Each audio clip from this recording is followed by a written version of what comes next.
Hello and welcome to the M.B.Om podcast, where you'll learn to master the business of yoga.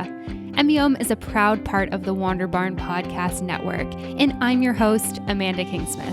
I'm a 500-hour registered yoga teacher, a yoga business coach, and a total business geek. Here at M.B.Om, you'll learn everything you need to know to create a sustainable yoga business by learning from myself and guests from around the world about how they built their yoga businesses, and about how you too can become a successful yoga teacher, studio owner, and much more.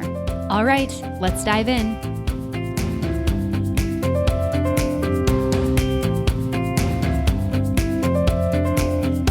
Hey friends, I just wanted to pop in and talk a little bit about M.B.Om behind the scenes. When I entered the yoga world as a teacher, I was surprised by how many yoga teachers were struggling with the business side of yoga. And that's why I created M.B.Om. M.B.Om helps yoga teachers and studio owners become entrepreneurs. It helps you to go from surviving to thriving with your yoga business. I am on a mission to change the yoga industry, to teach yoga teachers and studio owners about the business of yoga, and to help you feel more confident, successful, and abundant. After releasing hundreds of podcast episodes, I want to create content that dives deeper into helping yoga entrepreneurs thrive and elevate their businesses. This is where M.B.Om Behind the Scenes comes in.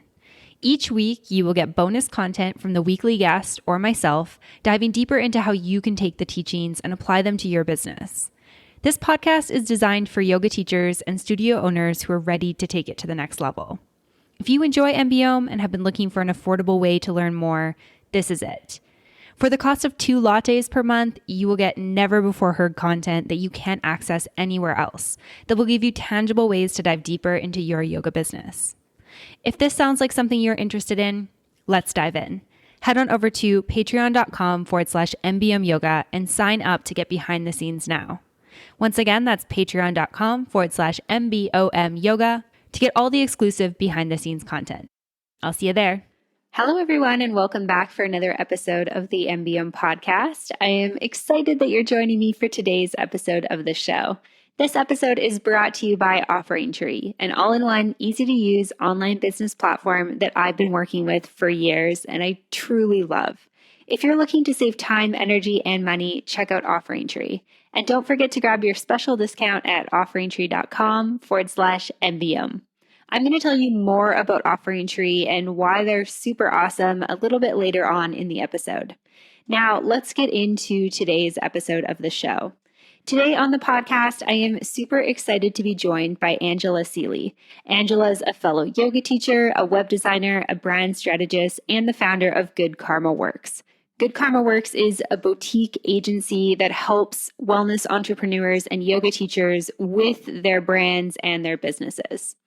And in this episode of the podcast, we are diving into all things web design and branding. So Angela shares how she went from teaching yoga to supporting yoga teachers and wellness entrepreneurs with their websites and businesses, why she's really passionate about this work, and then what yoga teachers need to know about web design and branding.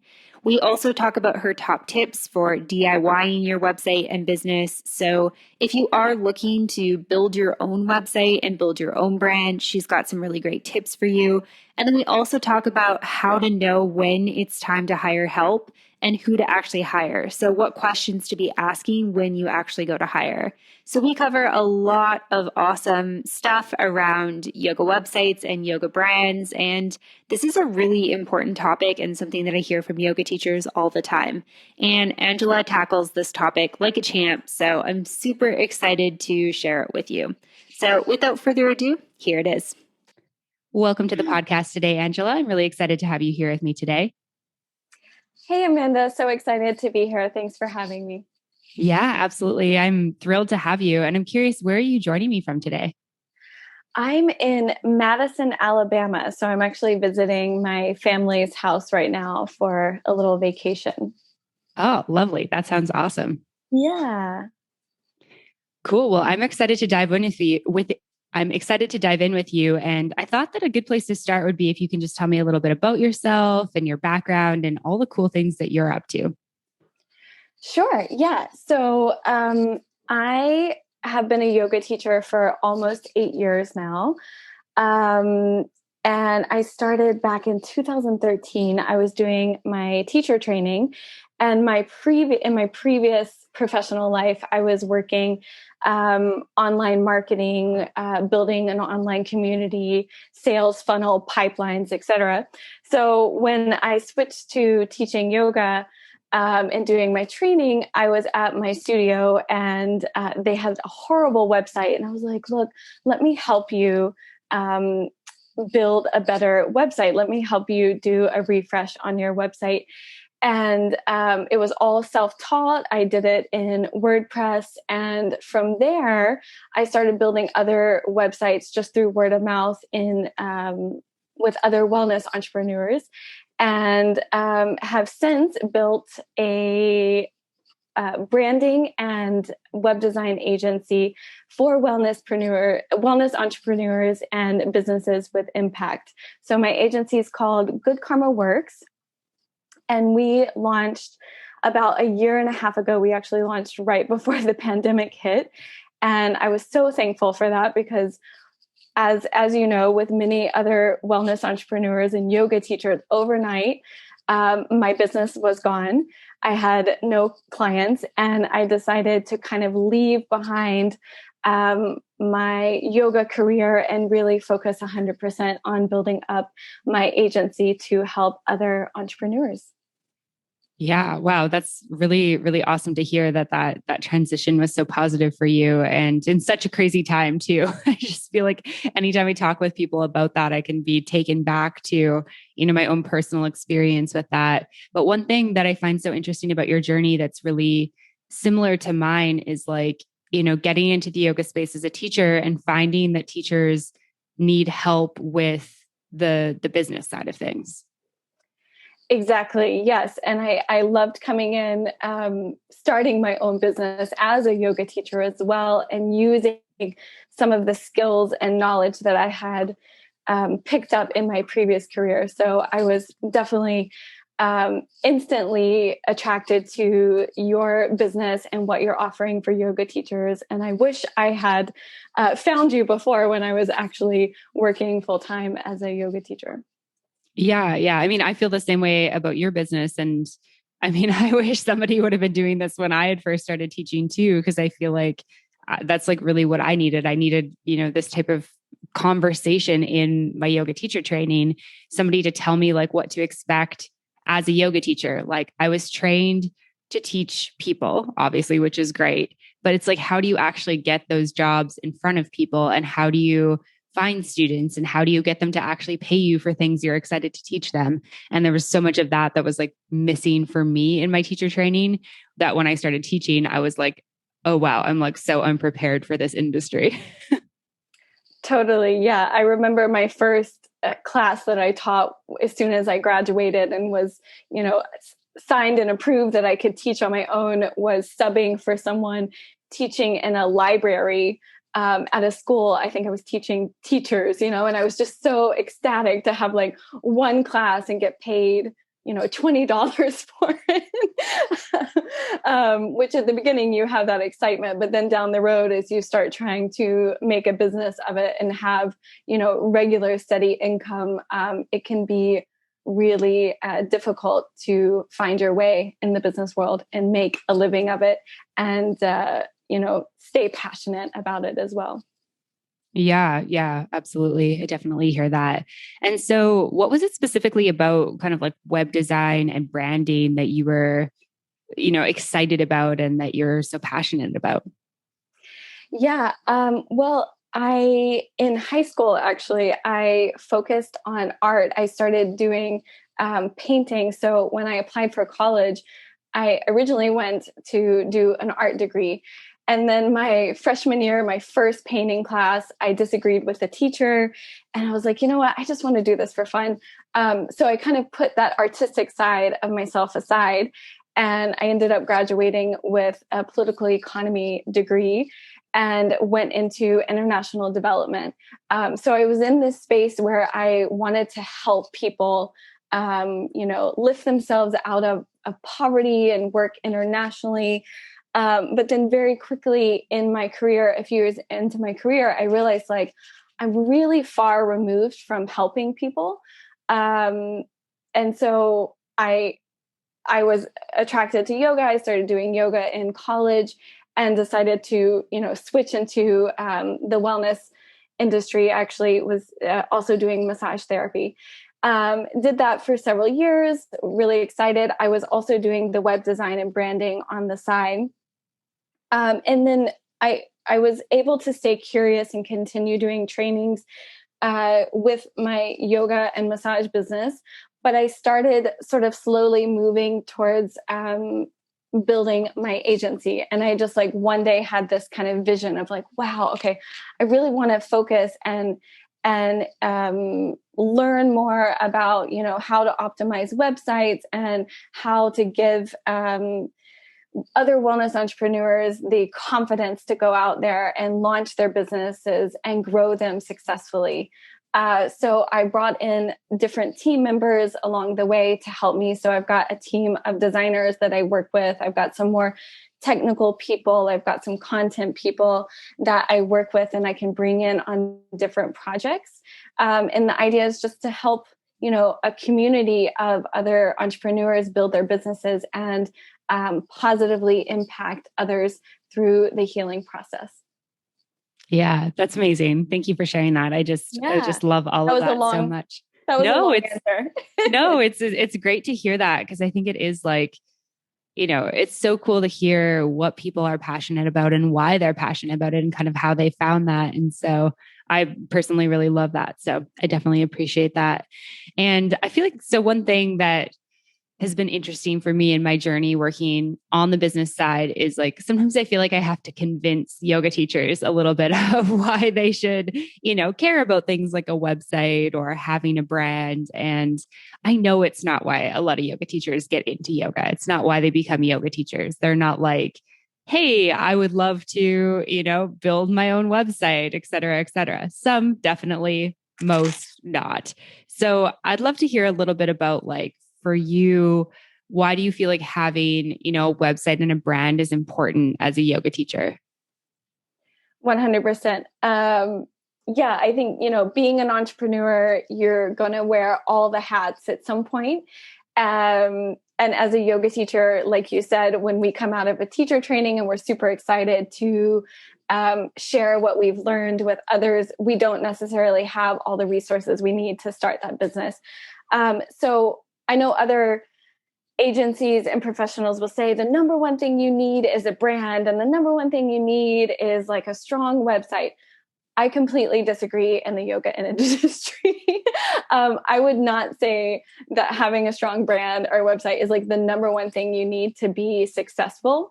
I know a lot of wellness entrepreneurs that don't have a website or brand and they're super successful. They've got like, they grow through word of mouth and they're booked out. But that is the case. That is only the case for like a very small percentage. And then there's also other yoga teachers that rely solely on the yoga studios to market, their classes and bring in new clients, bring in new students. However, we've seen a huge transition during the pandemic with teachers, no longer being able to rely on the yoga studios for their clients. So they've had to branch out on their own. They've either had to get, another part-time job on the side to support themselves, or they've really shifted to online, attracting new customers through their website. So I will say that having a brand and a website can make it way easier for you. It can give you the confidence to put yourself out there to attract new people. But it isn't like the number one thing necessarily to get your business growing. Like it's more about you and what you're putting out there, the people that you're meeting and connecting with for sure. But I will say, like for me, when I had my own yoga business, I had at one point I switched to where I was focusing mainly on privates because I wanted to do more therapeutic work. And I was feeling just a little like not as passionate about my group classes anymore. So I reduced my group classes and made more space for privates because I felt like I was growing more in that space. And, I just randomly had like people that would find me through searching on Google, and they would reach out to me not knowing anything about me. And all of a sudden they would book, a package of privates for like 3 months, that would pay my rent. And they just found me on my website. So there's definitely a benefit to having a brand and a website. Yeah, absolutely. I love all of that. And I'm completely aligned with it too. Like, I definitely agree that it's not, the number one thing, but it is something that can be really helpful and important. And I actually have one of my best yoga teacher friends. She's transitioned out of group classes, kind of like you did with your business, to teaching privates. And now she's, trained on the fitness side so that she can blend both yoga and like personal training.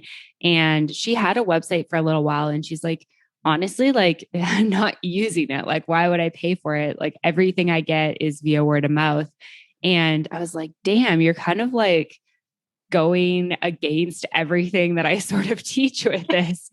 And, it is an interesting example of how, people can be successful without websites. Like, I definitely agree with you that it is possible, but I do feel like, I know so many yoga teachers, and she's the only one I know who's got this like successful business working for her without a website. And so many other teachers that I talk to are like, oh, I can't get clients. I don't know where to get them. And then my first question is like, do you have a website, a brand? Do you understand your target market?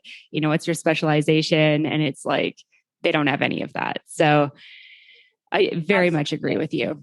Absolutely. Yeah. It's a small percentage that can be successful without those kind of foundational building blocks in place. And I will say that a lot of teachers, especially just starting out, like I always suggest, I'm so 100% for like DIY, your own website, your brand to start, pick your colors, etc. Start simple, refine over time. And once you realize that there is an audience, there is a business, there's a demand for what you're offering, you can invest further along the path. You can invest in some professional branding, some professional website help. Like actually a large percentage of my business is doing website refreshes for people that, 3 or 4 years ago, launched their own website that they built, and it looks really out of date. It doesn't look professional, and they've got like a thriving business now, and they're ready to up their website, Also, a lot of people, especially in the wellness space, they use the website just like an online CV. It's just like a professional place that when they meet someone at a networking event or, a Sunday barbecue, they can say, hey, here's my business card, or, check me out on my website. And the people that they meet in person can go there, check out their class schedule, check out their pricing, their offering, etc., and move forward with booking with them. But yeah, it's not always necessary, especially to invest in that professional help at the beginning until you see money coming in and that you have a viable business. Yeah. Yeah, for sure. I completely agree. And I really love that that's something that you actually, focus on in your business. And I'm curious, if there's a yoga teacher listening that's like, okay, cool. This kind of like gives me permission to like try to create my own website. What are some of your top tips for how to actually, get started with DIYing, do it yourself, DIYing your own website and brand? Totally. Yeah. My number one piece of advice is to start simple, launch first, and then refine later. So like a lot of times I have kind of a discovery call conversation with yoga teachers and other wellness entrepreneurs. And they're like, I want to have like 15 pages. I want to offer, online courses. I want to have a community and, pre-recorded video content and retreats. And I'm like, yeah, that's all great. And it's so great to dream big and to think about like the longer term vision. But let's start with something simple. Let's start with, 3 or 4 page website, home, about, your class schedule, a contact page, and then start getting traffic to the website. And then later on in 2 or 3 months, we can go back with fresh eyes. Typically within 2 to 3 months of after launching your website, there's already things that you see that you want to change and that you want to refine. And then you can add more pages as you go. But don't feel like you need to have everything 100% perfect before you launch.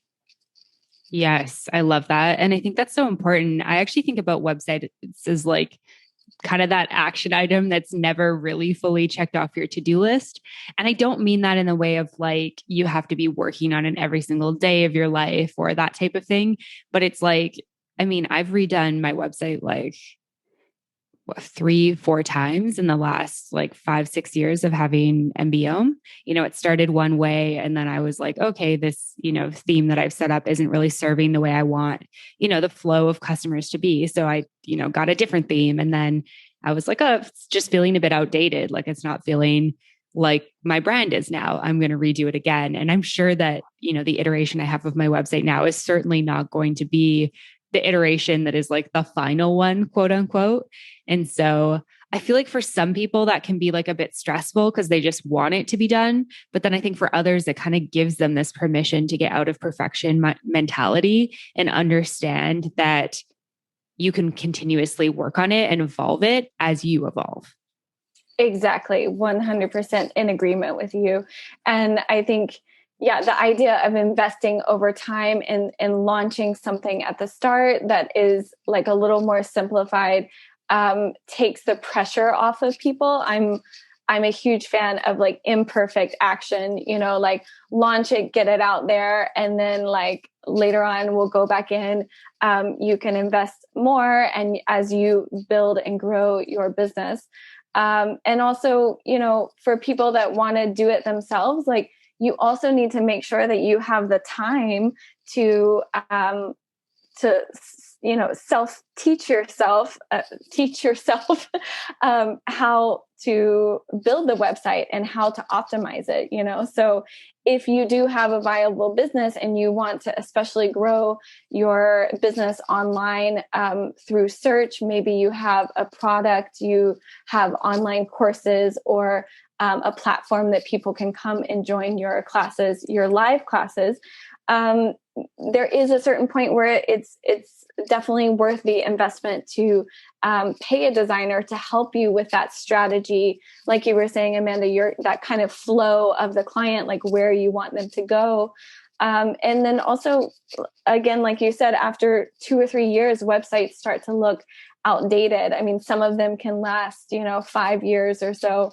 But one of my first websites that I did for my yoga school, they still are using the same website I built for them 8 years ago.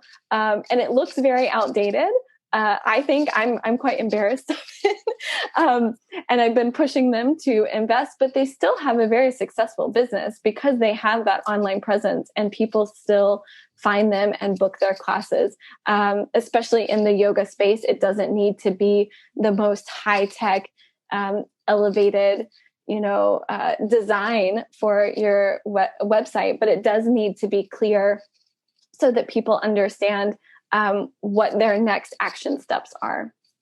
Mm-hmm, absolutely. I actually think like, especially in the yoga space, like simple and clear is way better than something that's got, things flying in or things moving around, or like, I don't think it needs to be fancy. Like somebody comes to a yoga website probably to book a class. So like, how can you make it very clear for them how to book a class, Totally. 100%. Yeah. If that's like the main call to action that you want people to do, that's another thing I suggest is just getting like really clear in what is the purpose of your website. So I even have I have a questionnaire that I have my clients fill out beforehand on like, what is the primary purpose of your website? And it can be the primary purpose of my website is to have people sign up for my classes and pay me money, which is fine. And then from there can also be a secondary action that you want the audience to take, such as signing up for your newsletter, which I highly suggest for for people starting off on their own is get a newsletter up, get people to sign up on that. If you have an in-person event, even take down, emails at the event and ask people if it's okay to put them on your newsletter, for instance. Like that was such a huge tool for me when I launched my own business. And I moved to Barcelona. I'm based out of Barcelona in Spain. Also, like you, I travel around a lot. But it was great to have that list to go back to and to be in touch. So when I had a new event or an upcoming retreat, I already had a nice list that I could blast that information out to. And I would always get people that would sign up from that list. And then when I was traveling too, I would leave for like 3 months at a time. And then I would come back and I would be like, hey, everyone, I'm back. I'm starting my classes again. Can't wait to see you. And I always had a lot of people reaching out after saying like, oh my gosh, so happy you're back. Can't wait to get back to your classes. It's priceless to have your own newsletter. 100% agree with that. And yeah, I've had the same experience with my business. And then with 2 studios that I work with, I mean, it's just incredible to see the difference between like the way we can promote things versus, let's say, like social media. So we did I think it was like New Year's, like the beginning of 2021, we were doing this like New Year's challenge for one of the studios that's based in Canada. And, we've been promoting on social media and all that type of stuff. And I think we had like maybe 20 people signed up, and the studio owner's like, I want 50 for this to be worth it. And so we did a mini newsletter, sent it out, and we ended up having like 65 or 75 people after that. And it's just like, I mean, that like speaks for itself, right? Like we'd been promoting on social for like weeks at this point. Yes, we got people signed up. Social media does work, but it's like send out one email. And then it's like kind of this reminder that people need in that moment where they're actually like, oh, okay, I can click and sign up right here. Exactly. Yeah. 100% agree.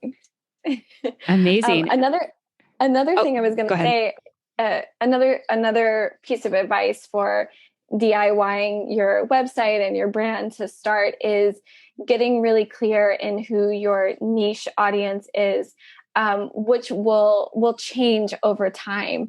I had a client, for instance, who was kind of traveling around at first, and she was teaching just kind of all kinds of students, really general. And her website was like pictures of her, traveling in all of these exotic places, doing advanced arm balances and Urdhva Dhanurasana, wheel pose. And then she moved into working with more of a therapeutic approach and working with people in privates, people that had injuries, working with the aging population. And so she came to me and was ready to do kind of a refresh on her website and a rebrand. And I was like, well, you can't have pictures of yourself doing these, advanced arm balances and wheel pose everywhere if your target audience are people that are recovering from injury or, who are aging. Like they're going to be they're going to not be attracted to your offerings and your website and feel like you are the teacher for them if you have those. So we made sure that she did some photo shoots and added some photo. Of course, you can have the wheel pose in there. It's a beautiful pose, but that wasn't all over her website. It was more pictures of her working one-on-one with clients therapeutically to attract her audience. And she has, since the pandemic, like absolutely exploded and doesn't even have enough slots. She's seeing over 20 privates a week. And I wouldn't say it's all because of her website, but I would say having her website, align with her intention was a really important component to this kind of transforming her business. Yeah, absolutely. I'm glad you brought that up because I think that this aspect of things is so important. It's not just the idea of like creating a website and putting some stuff on it. Like we do have to be intentional about the words we're using and the images we're using. And I mean, images are so powerful, right? Like, and they're so subtle and unconscious in the way that we think about them. So without even somebody consciously thinking, this isn't for me, it's like their brains made the decision, this isn't for me based on the photo that they see. And it's like their first impression is like, oh, this person's in a headstand or wheel pose. Like, there's no way I can do that. And it just happens like so quickly with our thought processes that, before somebody's even consciously thought about it, they've clicked off the website, right? And then you've lost a customer that maybe would have been perfect for what you actually offer. Absolutely. Yeah. I always say this, like 90% of our sensory receptors in the brain are dedicated to sight, and they say that when people land on your site, they spend, 2 or 3 seconds before they decide whether they're going to stay or whether they're going to leave. So how you present yourself visually, there's also the copy content, your messaging, but visually ties into that as well. And I really, it's such a pet peeve of mine when I see a website where, teachers have all the pictures are of them with like no students. Cause I'm like, you're also, your website is about your teaching.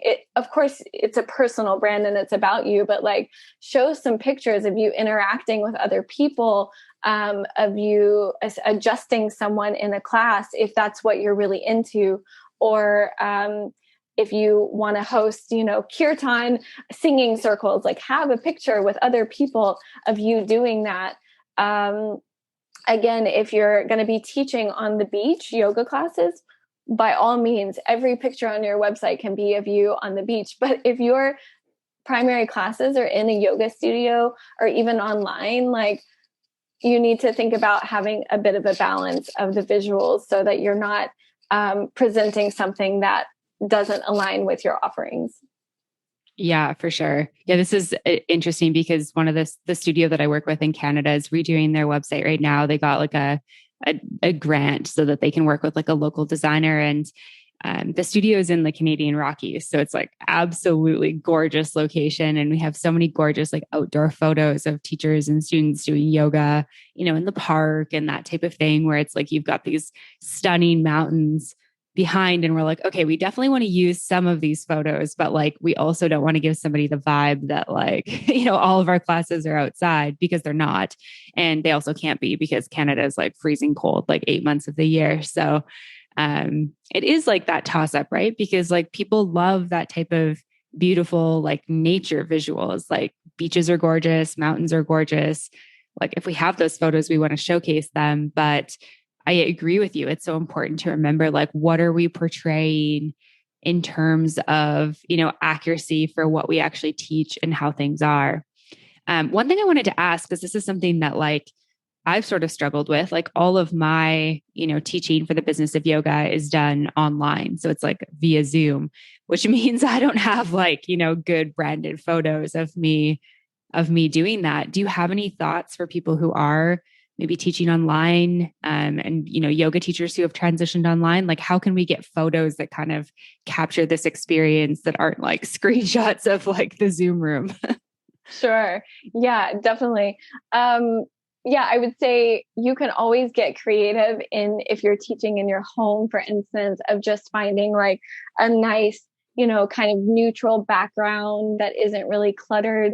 You can move, a plant over so that you've got that green and it feels a little bit more like nature, if that's what you're into. You can also work with having someone take pictures of you. Even with the phones today, they have, great cameras that you can use for web quality photos. They don't need to be the highest quality, versus if you're going to print something on large scale, you'll want a higher quality photo. But you can play with, pretending like you're teaching in front of the computer, and even have the computer kind of, in the foreground and you in the background as an option. And then another suggestion would be, you can take photos with kind of any background, and then you can also remove the background, and place just like a neutral background behind you in the photos as well.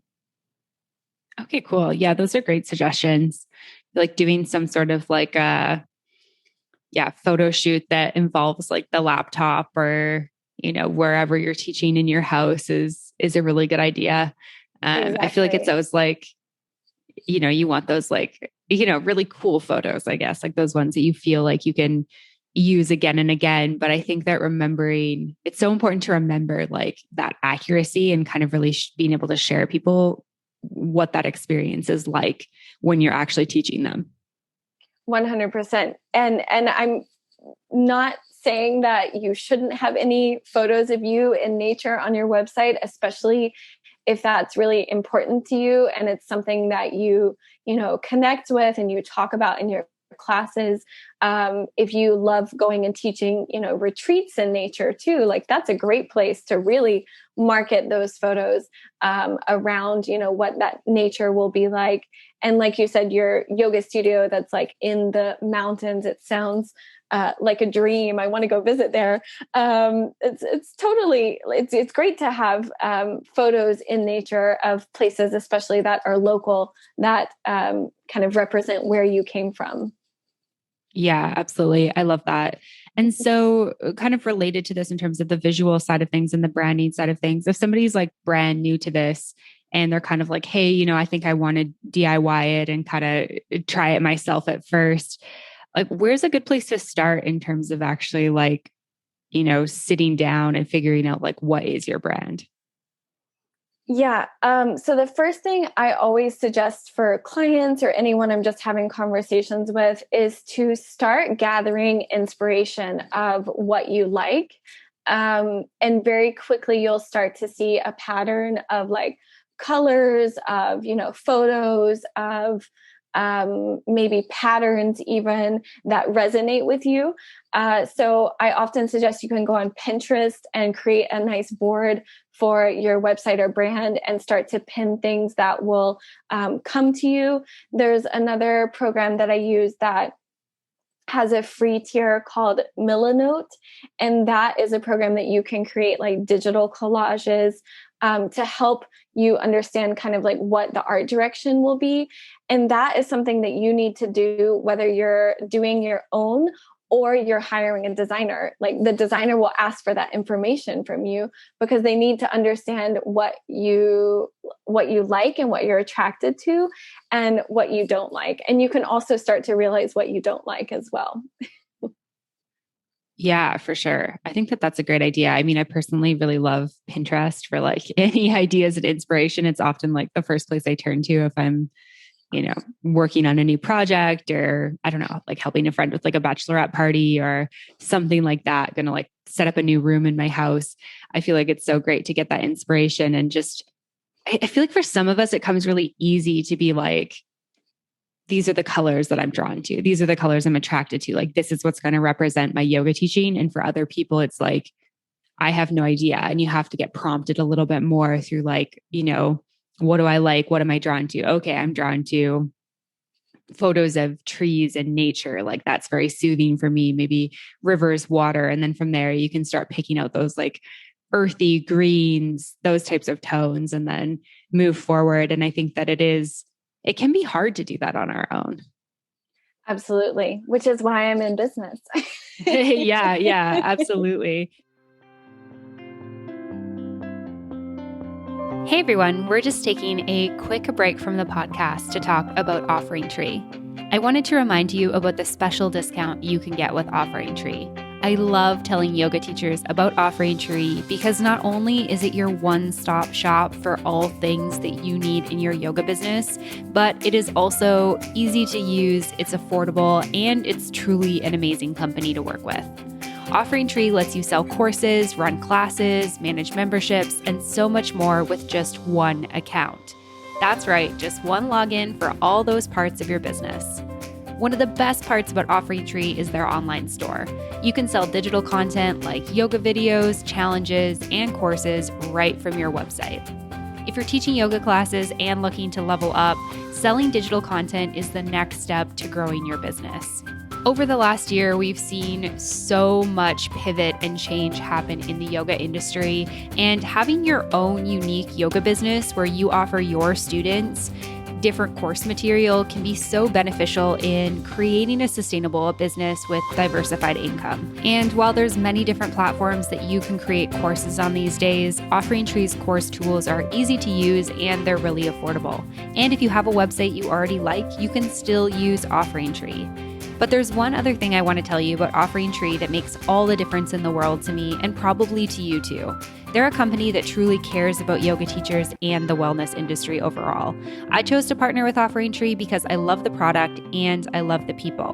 Whenever yoga teachers have a suggestion for something that they need out of the platform, they can reach out directly to the people at OfferingTree and they're actually heard. So much of the development that OfferingTree has gone through over the last year has been because of yoga teachers like yourself. So if you're looking to save time, energy, and money in your yoga business, OfferingTree is hands down the software for you. Go to offeringtree.com/M.B.Om to learn more and get your discount. Okay, let's get back to the episode. And so on that note, I'd love to ask, like, when somebody is going to like hire somebody, what are some things that they should be looking for? What should they be asking? You know, at what point do you make that decision to hire if you've kind of gone down the DIY path? Like you said, I think for some people, it's a lot easier to realize. Some people are much more visual, maybe even more particular in, what they like and what they don't like.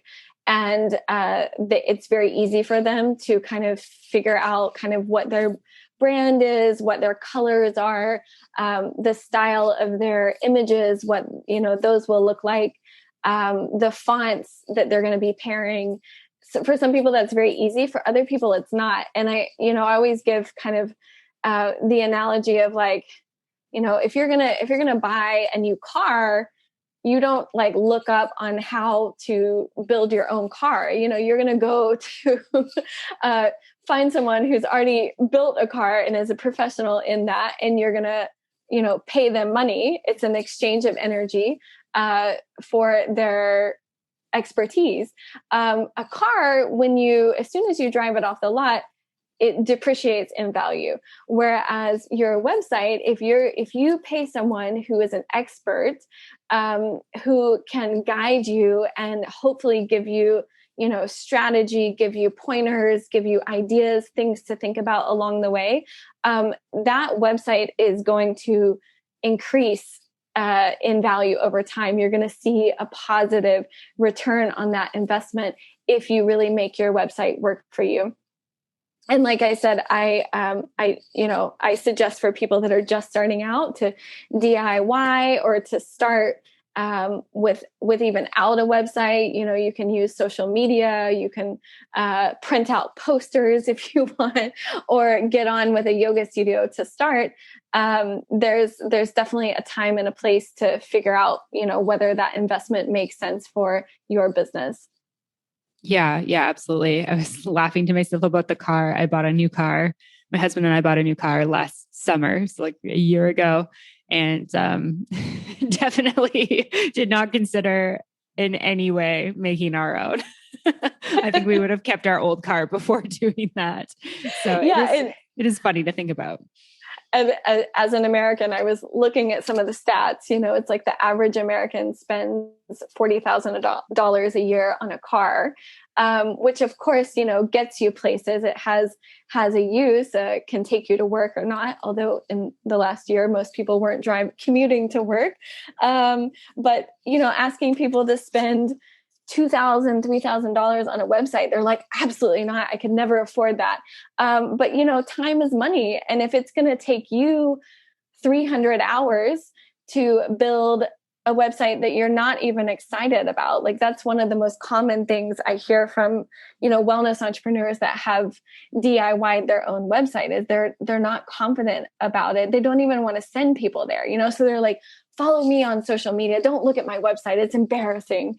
And it's like, well, your website should be your number one business tool for, getting people attracted to your business so that they understand who you are and what you're offering. Like that is the place that you should be investing in for your business.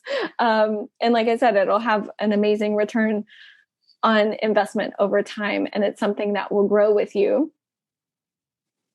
Yeah, 100%. I completely agree. And I think also, as you were saying that, just another analogy that kind of connected with me is like this idea of like a house. Like, can you imagine like building your own house?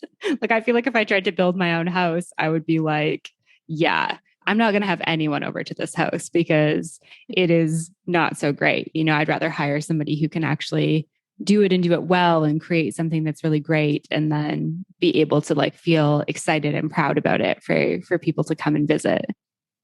Exactly. Yeah. And there's lots of little nuances and details that are involved with a website. It's not like you're creating a poster or a flyer that you print out. It's a one-time thing. It's something that there's a lot of things happening on the back end for optimizing the performance, for optimizing for search, figuring out even just like which platform to go with that will serve your business best.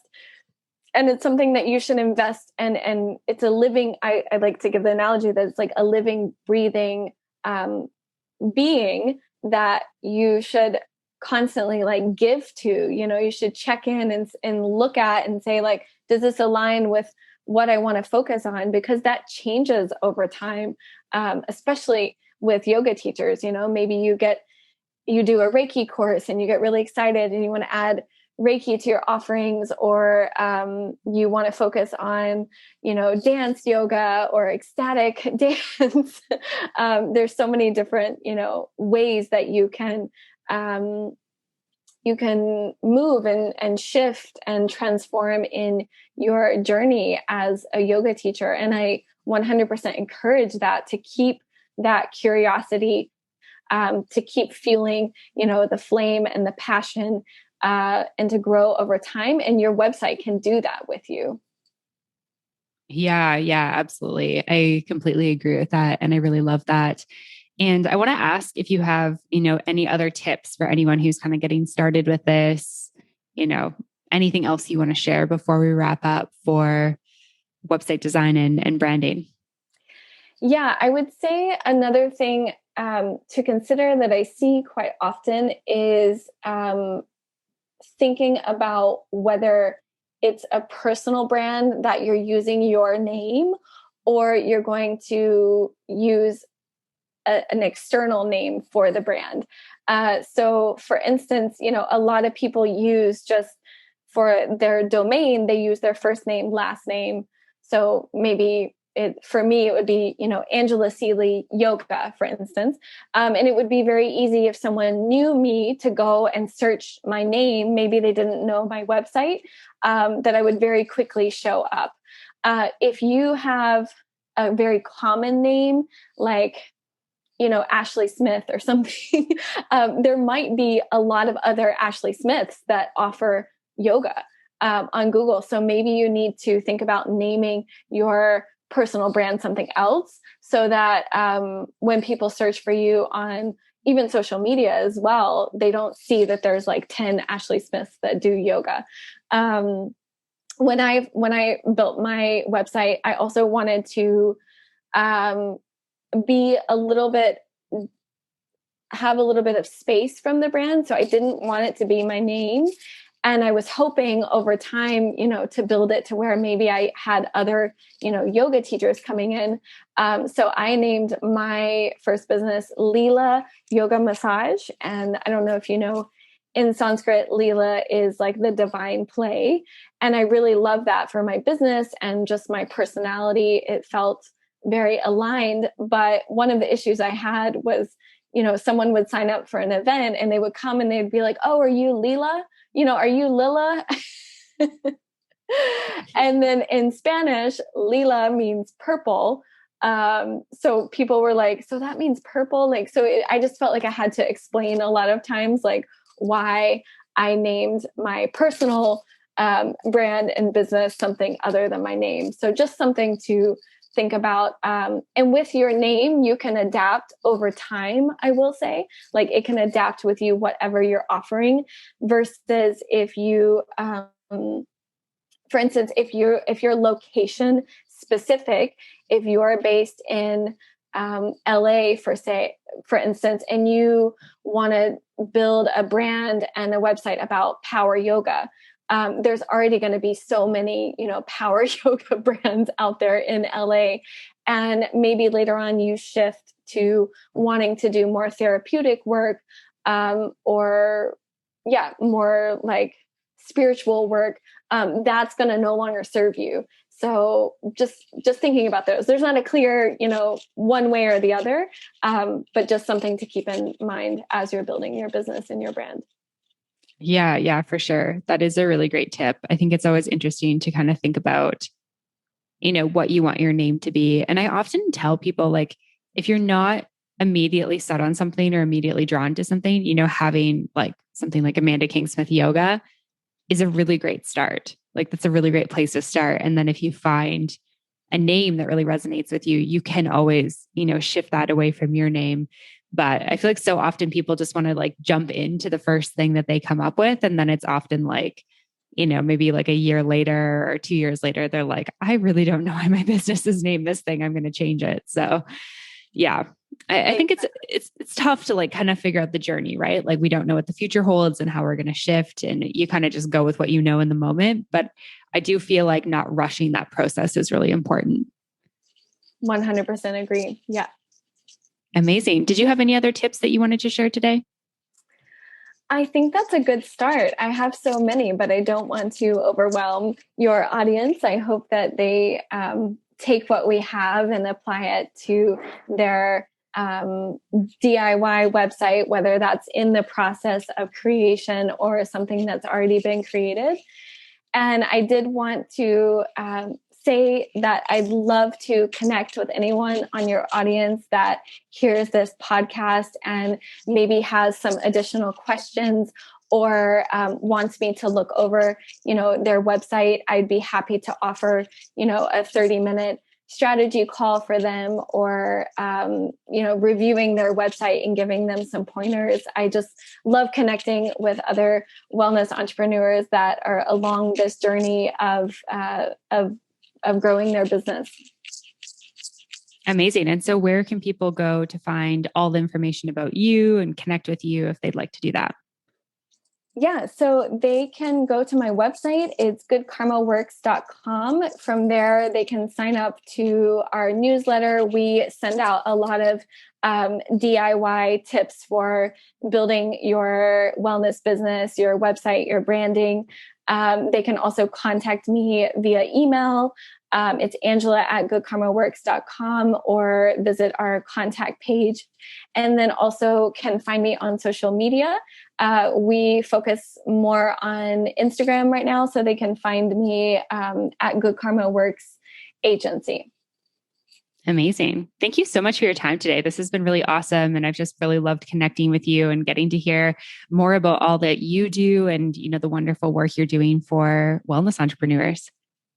Amazing. Thank you so much, Amanda, for having me here. All right, friends, I hope that you enjoyed that episode of the podcast with Angela Seeley. I know I had a lot of fun with it, and it was actually really awesome because our episode of M.B.Om Behind the Scenes, Angela did a little mini brand audit with me. So she kind of went through some things on my website and asked some questions. I pulled those questions in a more generic form for you to answer yourself. So you can kind of hear how she walked me through it, and then you can go ahead and do it for your brand. And then we just continued the conversation talking about the importance of websites and branding for yoga teachers and wellness entrepreneurs, and how we can get really clear on who we're offering to, who we're speaking to, and all that goodness.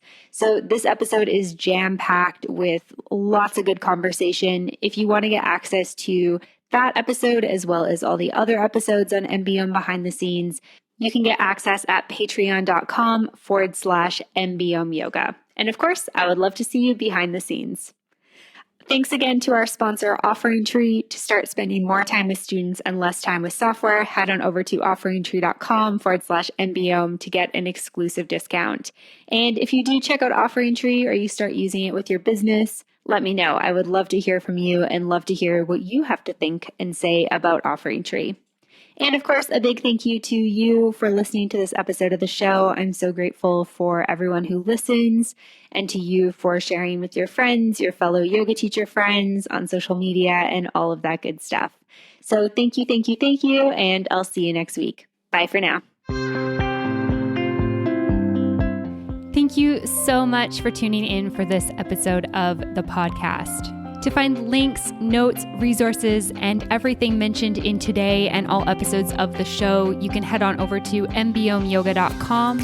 You can find the podcast and myself on Facebook and social media at Mastering the Business of Yoga. And I would love for you to join the private Facebook community, Yoga Business Badasses.